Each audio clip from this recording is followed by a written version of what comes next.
Trading start करने से पहले ये 3-4 चीज़ें सीखना तो बहुत ही ज़्यादा ज़रूरी है। सबसे पहले तो टेक्निकल एनालिसिस और फंडामेंटल एनालिसिस तो बेसिक चीज़ें हैं, ये तो आप सीखेंगे ही। उसके साथ बहुत इंपॉर्टेंट है सीखना पोजीशन साइज़िंग। पोजीशन साइज़िंग का मतलब होता है कि आप अपने कैपिटल के अकॉर्डिंग कितनी क्वांटिटी या लॉट से ट्रेड करेंगे, अपनी पोजीशंस को कैसे मैनेज करेंगे, कहाँ पे पार्शियल क्वांटिटी बुक करेंगे, इन सब चीज़ों को मैनेज करना पोजीशन साइज़िंग में आता है। उसके साथ ही आप सीखेंगे risk to reward ratio. Risk to reward ratio का मतलब होता है कि अगर आप ₹1 का रिस्क लेते हैं तो उसके ऊपर आपको कितने का रिवॉर्ड मिलता है। फॉर एग्जांपल आप किसी ट्रेड में ₹1 का रिस्क लेते हैं और आप उसमें ₹1 का ही प्रॉफिट करते हैं, तो अगर किसी दिन आपका लॉस होगा तो वो सारा प्रॉफिट तो उसी में चला जाएगा।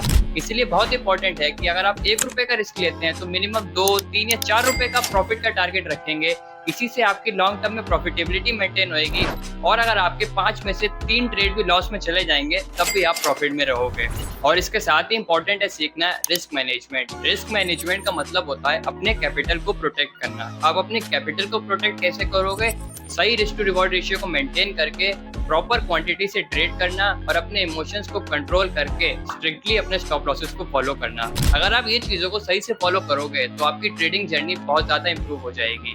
और ऐसे ट्रेडिंग से रिलेटेड इन्फॉर्मेटिव कंटेंट के लिए ट्रेडेक्स अनमोल को फॉलो कर सकते हो।